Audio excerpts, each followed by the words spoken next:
The Galactic Union had always tolerated humans. Barely. They called them Deathworlders, a reminder that Earth itself was a nightmare planet, breeding creatures too stubborn to die. For decades, humans had tried to play along, offering trade, cooperation, even peacekeeping aid. But kindness, they learned, was often mistaken for weakness. Ambassador Kale of the HFY remembered the day it all changed. He had sat in the Union Hall, watching smug delegates accuse the Terran Federation of destabilizing regions simply by existing. The humans endured insult after insult, smiling with that unnerving patience they were known for. That patience snapped on the world of Zyros Prime. The Union had authorized the Kroth Dominion to seize the Terran colony there, claiming strategic necessity. Everyone expected the humans to negotiate, to back down, to accept another diplomatic insult in the name of civility. Instead, the Kroth fleet arrived to find the human colonists standing their ground. They weren't soldiers, just engineers, farmers, miners. Yet they refused to yield their homes. The Kroth fired on civilians to make their point. That was the mistake. Within hours, the sky over Zyros Prime darkened, not from Dominion fire, but from the arrival of Terran warships. Not sleek diplomatic escorts, but carriers and destroyers with scarred hulls and guns older than some empires. They came with grim silence, weapons armed. The Kroth commander laughed when the first transmission arrived.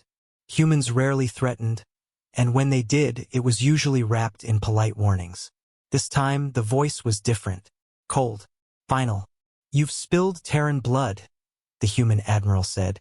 "You wanted to see what happens when we stop being nice. Now you will." What followed became legend.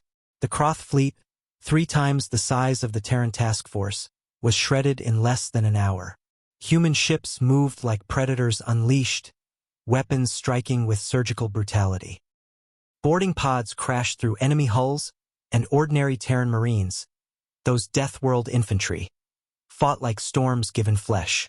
They didn't just win. They annihilated. The galaxy had seen humans fight before, always with restraint, always pulling back before total destruction.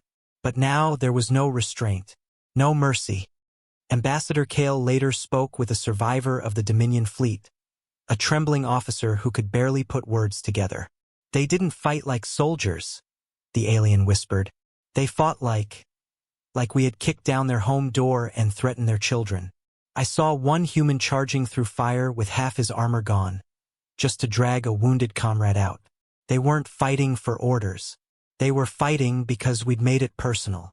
By the time the battle ended, not a single Kroth ship remained in orbit. The colony stood untouched, its civilians guarded by humans who looked less like soldiers and more like executioners who had decided to stop waiting. When the Terran fleet hailed the Union Council afterward, their message was short. "We've tried diplomacy. We've tried patience. But if you authorize attacks on our people again, there will be no colonies left for you to steal. We are Deathworlders. We don't start fights, but we finish them." For the first time in centuries, the council chambers fell silent. The smugness was gone. Delegates shifted uncomfortably, realizing they had awoken something they could not control. Ambassador Kale would never forget the look in the humans' eyes when they finally stopped smiling. He realized then that humanity's greatest danger wasn't their strength, or their resilience, or even their frightening worlds. It was their kindness, because once it was gone, only wrath remained. And on that day, the galaxy learned what Deathworlders truly were.